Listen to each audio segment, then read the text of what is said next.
ASMR. So,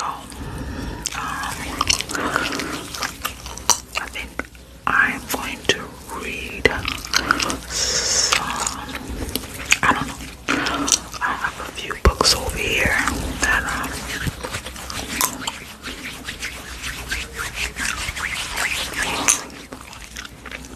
let me see.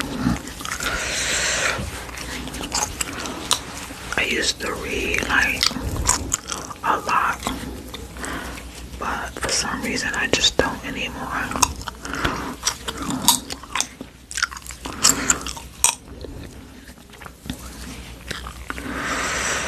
Okay, let me see. I have I can't see because of the sun. Tom Clancy's Call of Duty.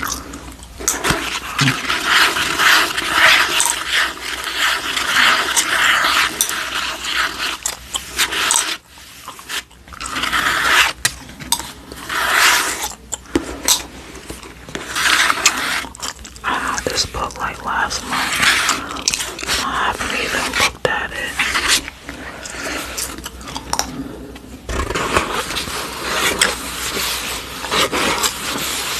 I'm just gonna read like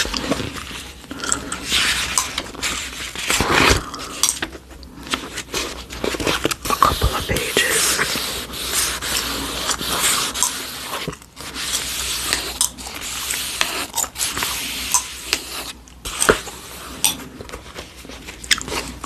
Chapter 1.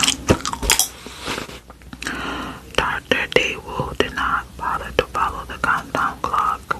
He stood at ease, more drained than relaxed, his pale hands poking from his greased white lab coat. His expression was neutral, though his brown eyes were alert. His hair was prematurely white, reflecting a life fully lived over the course of 63 years.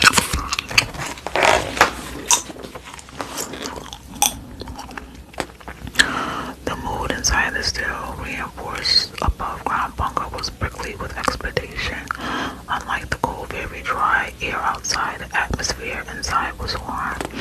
Part of that was the inadequate heating system at the over a century-old facility, and part was the presence of 17 human expectant bodies.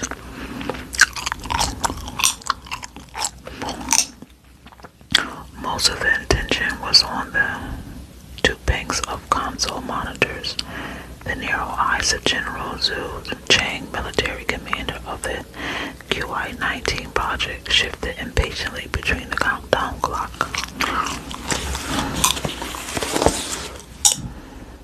I just want to see if I can I just ordered a new boom arm, so this one is like on this last leg, so I have to be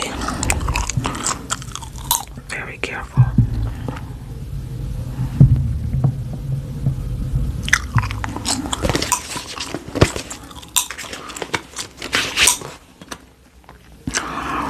In a 2-inch thick window that looked out on the lawn side, that moved in precise syncopation. I feel like I didn't say that right. Syncopation, I guess. With each short breath, little machine sat beneath the crisp military cap atop the general's 6'4" frame. The official was very like one of Yang's devices, an engine which is 6 cylinders. Chang was either watching or demanding. His language consisted of yes or no, and his associates and subordinates were either for him or against him.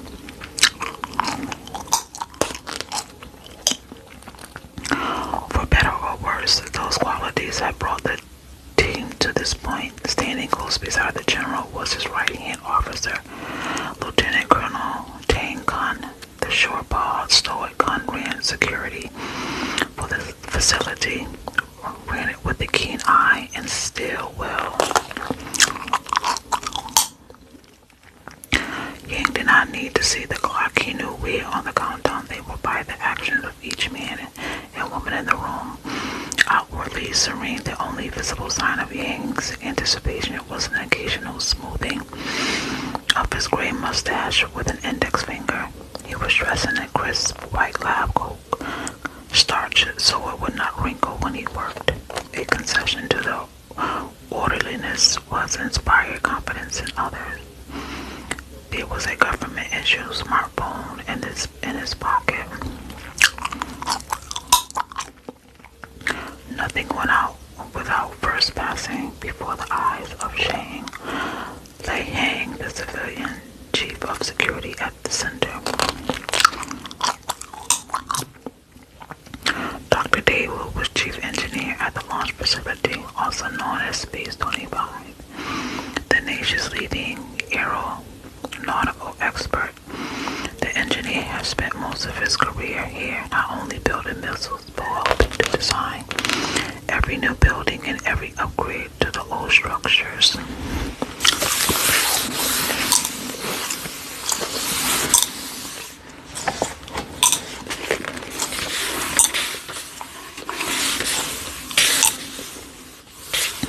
The sunlight is like shining through a little bit.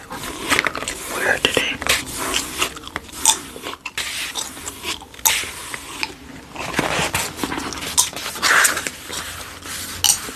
This book is Tom Clancy's The Op Center, Call of Duty.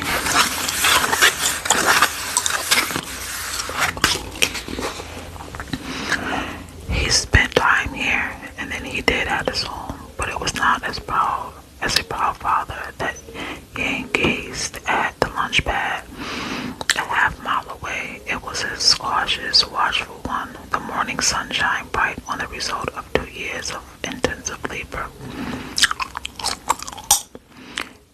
A brilliant and intricate device poised for lunch.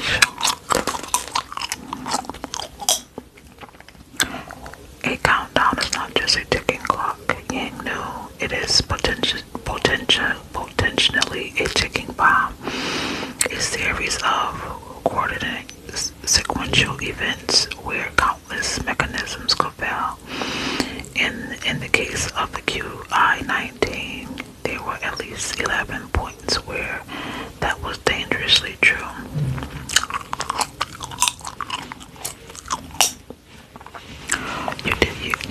You did your best, he reminded himself as he ran through each of the countdown checkpoints in his head. Science was valid, but he had a staff of several hundred workers and humans were faulty. Not of all of them scientists, he thought without looking at General Chang. I'm just going to keep reading until I get tired of reading.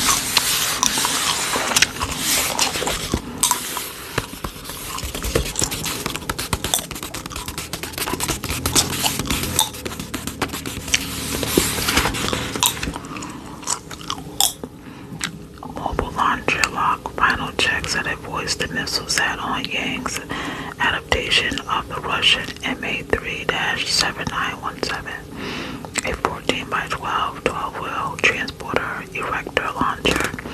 The missile transport was both faster and more stable than the Chinese WS-51200 16-wheel tail.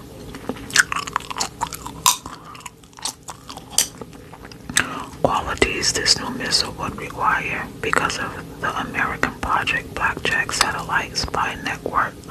All Chinese missiles had to have celluloid as well as mobile variants. Counter-offensive algorithms were challenged when the launcher profile was constantly changing. Yang saw the countdown shifted to the next to the last.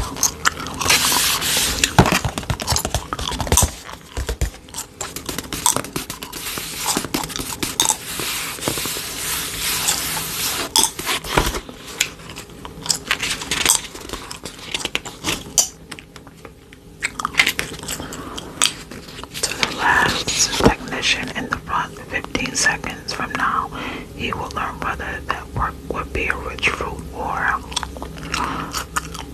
launch sequence commencing. The technician's voice broke the silent room. The man was not shouting, but it seemed so. The process shifted to the last man, the ignition checklist engineer. Able to abort the countdown, any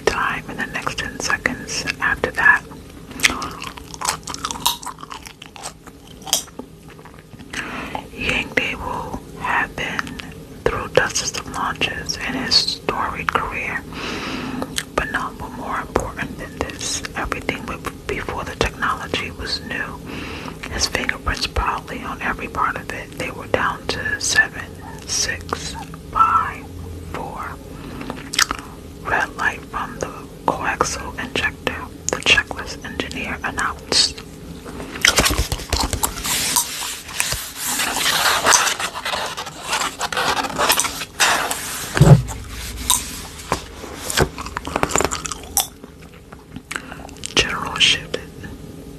General Chang shifted so he could see the man's panel. "What is this?" he demanded. Young Daewoo had already moved to where the young specialist was pointing rigidly, almost accusingly. Even without looking, the engineer knew where they were. What had tripped things up? The last checkpoint in his mind refurbished 11. The red light was pulsing on an LED schematic of the sleek silver-blue hypersonic missile.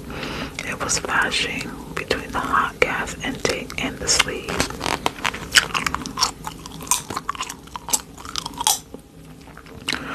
"There appears to be a crack in the secondary plate," Yang said ominously at the count of 2 dissolved to 1. "Abort!" General Chang shouted. But it was too late, and Yang knew it. The rocket of the upright ballistic missile ignited, blasting fire at 1,000 degrees Celsius into the open silo beneath it.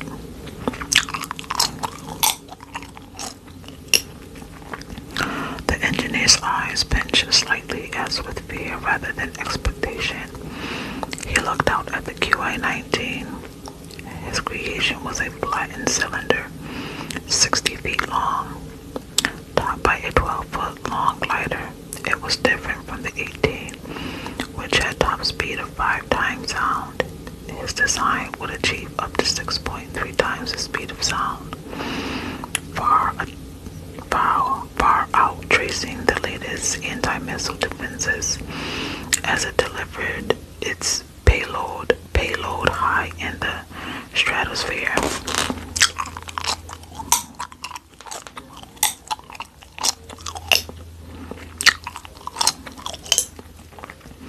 A moment after ignition, the bottom of the missile briefly inflated like a balloon, and the 2 sleek trail fins of the QI-19 blew outward. They tumbled away on clouds of heavy black smoke, which turned and grew and obscured the expanse of scrub plain surrounding it. The underbelly of the dark cloud was a sea of fire that shaded from the white to red as it stretched from the ruined blast walls of the silo.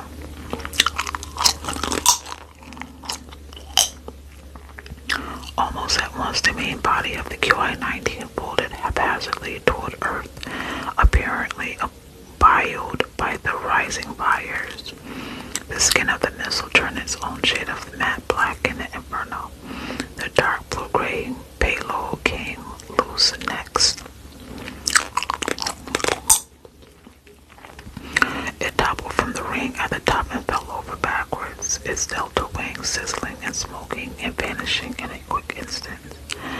There were small puffs of explosion from what was left of the glider as its own internal fuel system was ignited.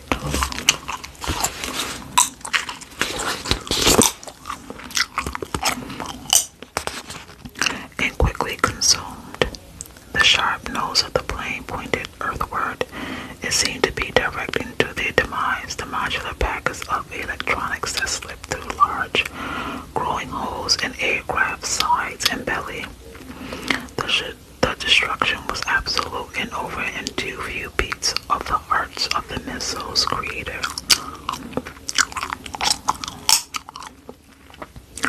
Everywhere in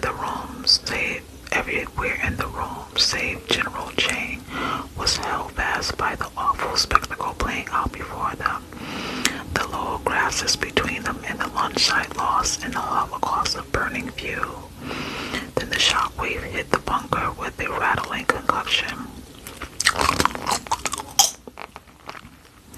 Most of the personnel were wearing headphones. Those who were not like Chang, like the guards of the door, covered their ears as the blast struck like a wrecking ball. The bunker stopped rumbling and the shaking within moments, and then the rolling heat splashed over the front, raising the temperature more than 20 degrees.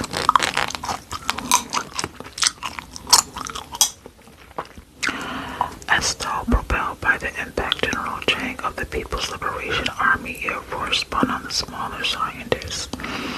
Lieutenant Colonel Gunn stepped between them, more to moderate the general than to protect Yang. He unholstered his QSC-92 semi-automatic. With his other hand, the officer grabbed the engineer by the upper arm, squeezing hard.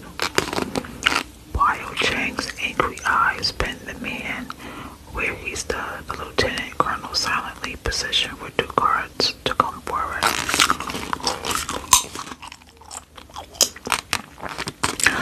The pair were standing on the other side of a bolted metal door. They wore open-neck jackets and Western-style trousers, all a deep sky blue. Sitting smartly on their heads were white peak caps with a blue brim.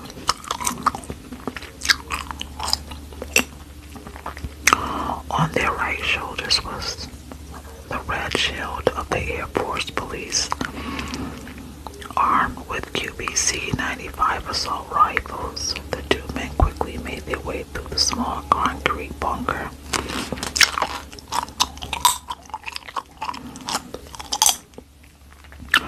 Remove Dr. Daewoo to his quarters, Chang ordered thickly, all but spitting out the word doctor. This is a mistake, General, the engineer said quietly, though the man was visibly rattled. His mind was picking apart what he had just witnessed. This was not a design flaw, but a material.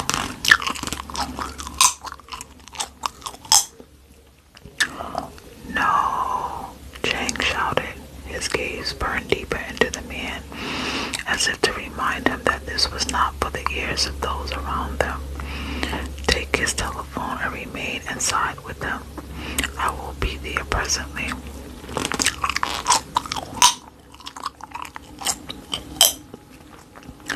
The military police moved to the left and right of the engineer and faced him. Their stern expressions were rich with a condemnation. What was the 13 technicians and military personnel I just witnessed was Daewoo's fault. The chief engineer had lost his face. The stain on the research unit, on the airport branch of the military, on their nation itself was all traceable to his failure.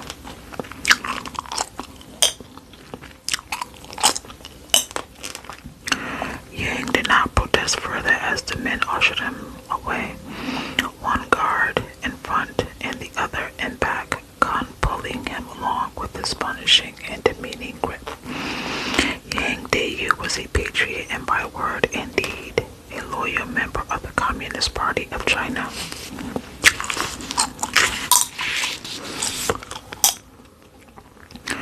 He had been working around the clock and did not have the energy to try to reason with the general. Besides, he knew that the self-defense would be futile. He had cautioned Chang about reusing parts of the acute I-18 program, warned him many times. The specs for the shield that cracked and for other opponents were the same in the new design, but the conditions under which they had been stored had been compromised. The chemistry of the alloys. But the dual constraints of time and budget had propelled them along this course of action, and ultimately it was Dr. Daewoo's signature on the top of every requisition form. Chang had merely countersigned. To the commission that would examine this debacle, it would be clear that the officer was granting to science what science had asked for.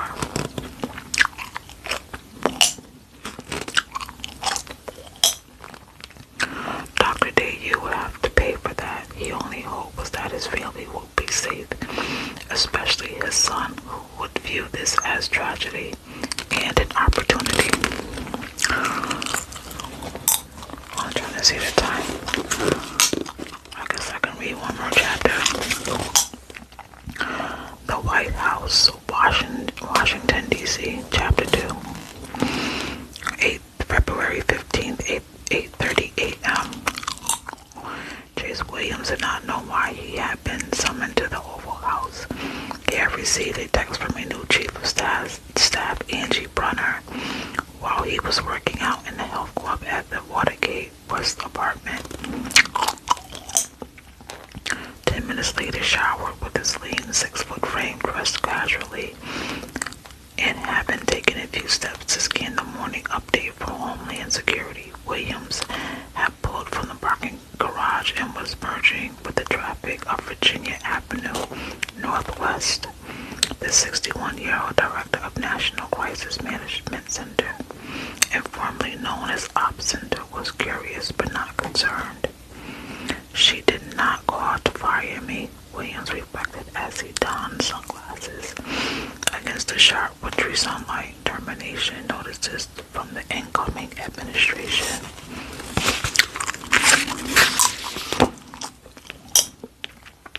had been hand-delivered by the White House Office of Mail and Messenger Operations. Williams' former Oval Office liaison, Deputy Chief of Staff Matt Berry, had his framed on his new office at a boutique conservative think tank. Williams wondered a bit cynically, maybe Angie wants me to move to the West Wing with the rest of the worker bees.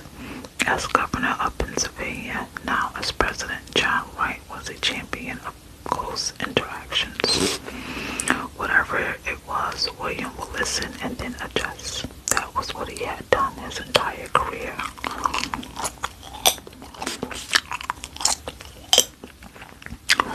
And a change of locale would not be a bad thing for a man who loved the sea. He has spent an inordinate amount of time in rooms without windows. His present basement office in the sprawling but austere McNamara headquarters complex at the Defense Logistics Agency was not only steeped in recycled air but in unnatural silence maintained by a deep state workers of black ops.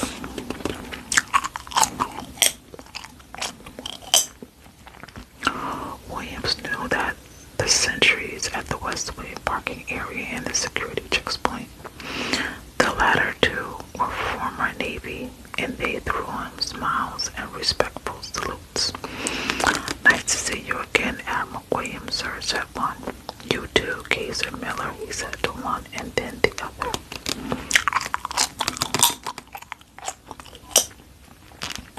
It was a good way to start the business day.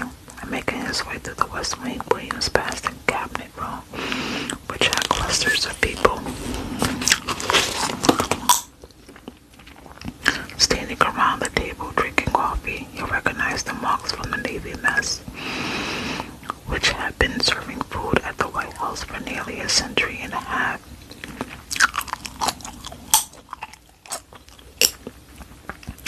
He recognized the furnishings and carpet. He did not recognize any of the people, whose wide range of age, color, and dress reflected the obsessive priorities of the new administration.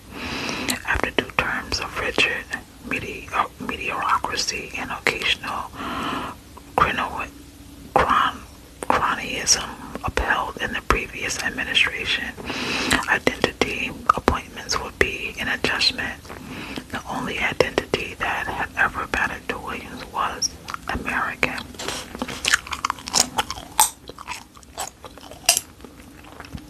Still, it had always been in Williams' nature to try to find common ground with everyone.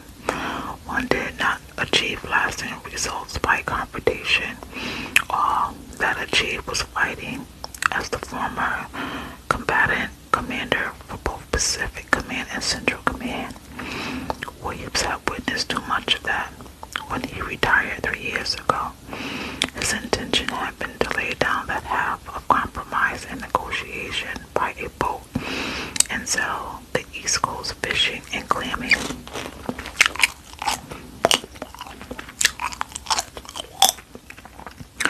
Instead, he was asked to replace the ailing Paul Hood, founding director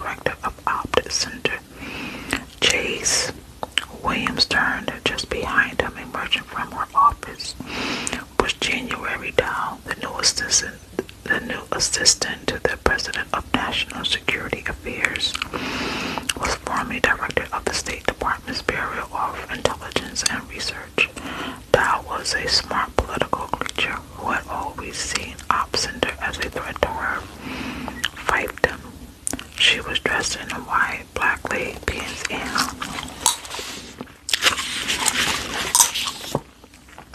a large white cowl-neck sweater. Her expression, at least when Williams was around, was a frowning and intense look that read, "No trespassing." She had a short, peach-colored buzz cut. "A familiar face," she said. "Good to see you, January," he replied, diplomatically, seeing her was the political equivalent of minefield training. "Congratulations on the new post."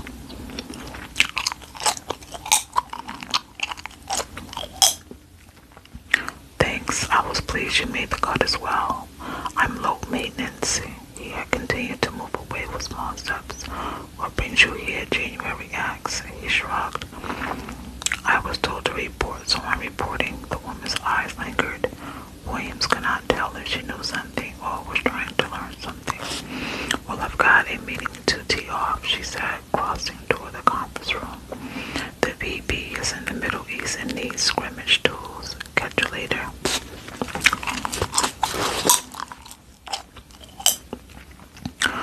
William smiled as he turned away. He did not even know what she meant by scrimmage tools, perhaps on purpose. January was very good at keeping secrets, especially when they directly involved the person she was talking to. Information about rifles was coin for the political realm, and sacks of coins were power. But so was transparency, patriotism for its own sake. That's why for 2 years, Williams had artfully deployed his diplomatic skills against career intelligence officials like January Dow, navigating shows dominated by the CIA.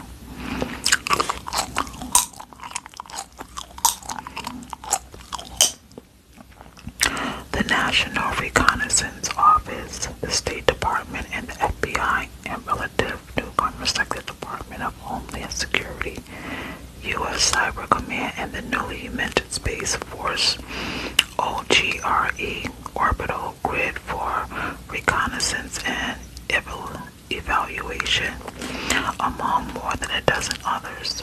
Williams already knew that the arena well, having worked closely throughout his career with the Department of Naval Intelligence. He had enjoyed the work, and he had respected many of the leaders among with their boots on the ground personnel. Until 7 months before, when everything went to hell and his career shifted once again. January Dow had a firm hand in that.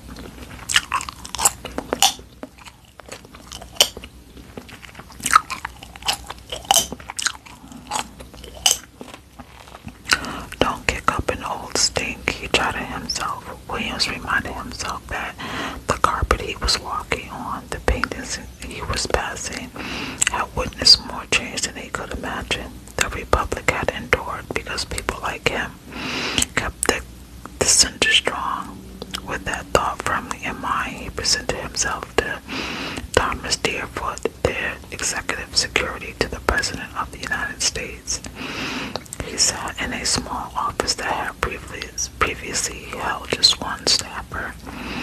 Now there were desks the size of typing tables set in 2 rows.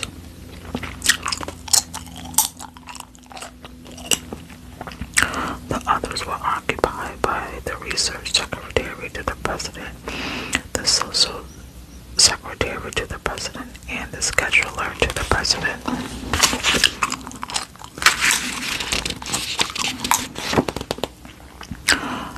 Not one of them looked to be over 30, which was fine. William thought the 2 striker grade members of his own Black Wasp team were in their 20s. Deerfoot glanced at his tablet, touched a button, and button was apparently pushed back, and Williams was directed to the center of the adjoining Oval Office.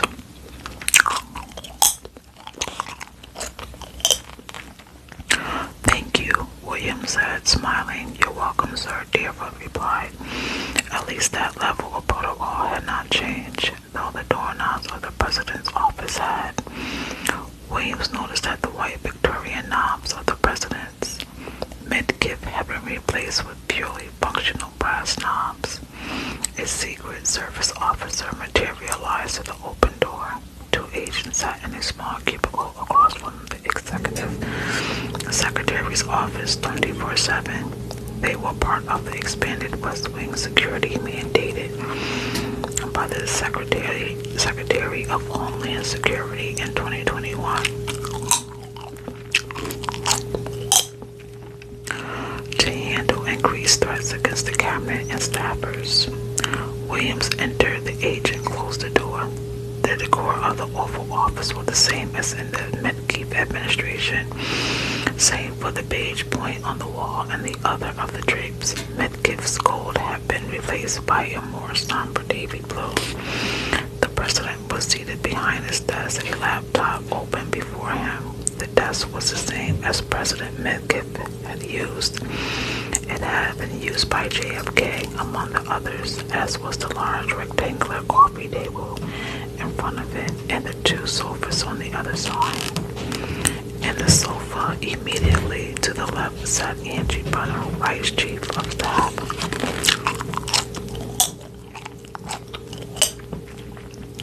An attorney informing Hollywood studio head. The 52-year-old had been campaign director for the Pennsylvania governor. She was tall with blue eyes and shoulder-length auburn hair worn in curtain bangs. She was dressed in a borrowed suit, black slacks, with a matching notch collar jacket.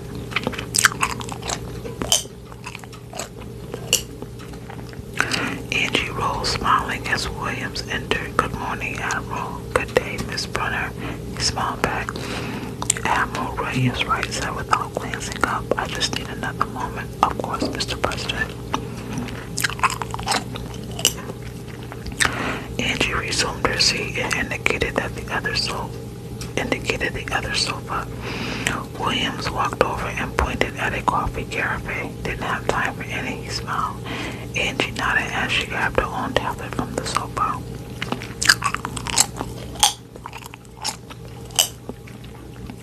The "how do you do's" apparently ended. Williams eased into the cushion. He did not believe he was summoned because of a major or looming crisis. No other intelligence officials were present, including January Dow, and these two did not display a sense of urgency that suggested reconnaissance or prophylactic surgical strike.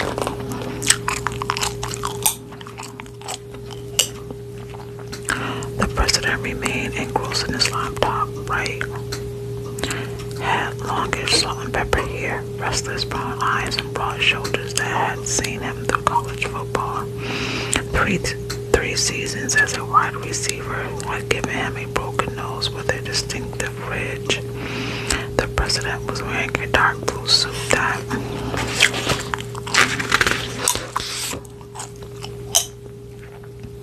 matched the Oval Office drapes.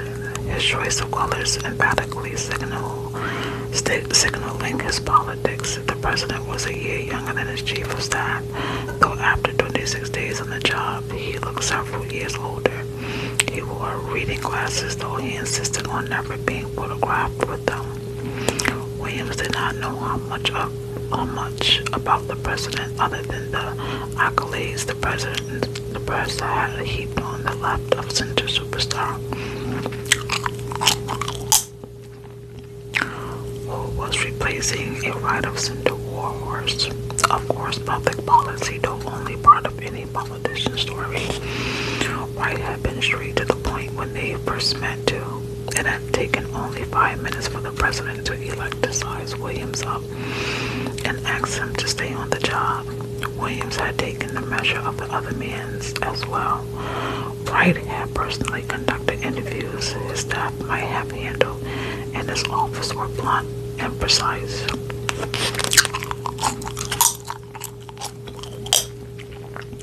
A comments on micromanager Williams' assessment that would have come with a lean, hungry look so soon after taking office. Sorry to pull you from your workout, the president said, finally looking up. Williams set the carefree down after pouring. Not a problem, sir. The rowing machine knows how I feel about it.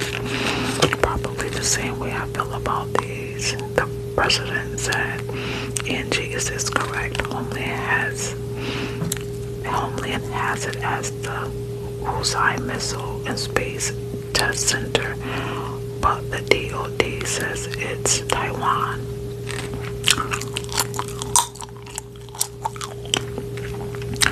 Shanghai province, which is it? Angie saw the information on her tablet. If I may, Husai was an early designation, sir, Williams offered in a way that did not seem to undermine the chief of staff. The base lies just outside the county, but that made its way into the reports back in the 1960s before he had a Chinese name.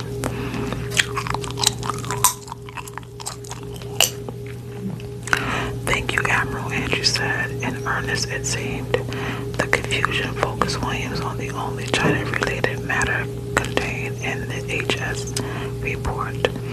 The explosion of the hypersonic missile at Taiwan during ignition. Surveillance was from OGRE suggested that the payload was a dummy and the launch was the first test of missile avionics. Thank you, Admiral, Wright said. He removed his glasses and fixed his gray eyes on Williams.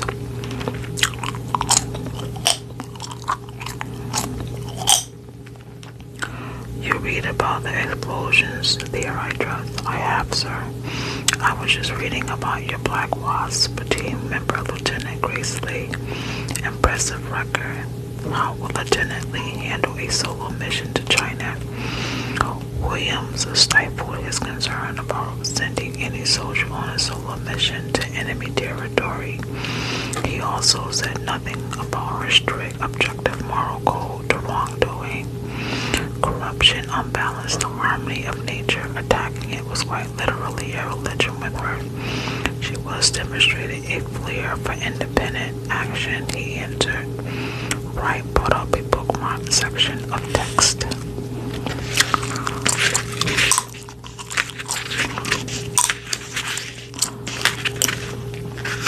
Okay, so I'm going to end it here, guys. This was chapter 2. It's still chapter 2. It's a long chapter, so I'm going to end it here on this page. Thank you for listening, and I hope you enjoy this. I hope that this relaxes you and put you to sleep.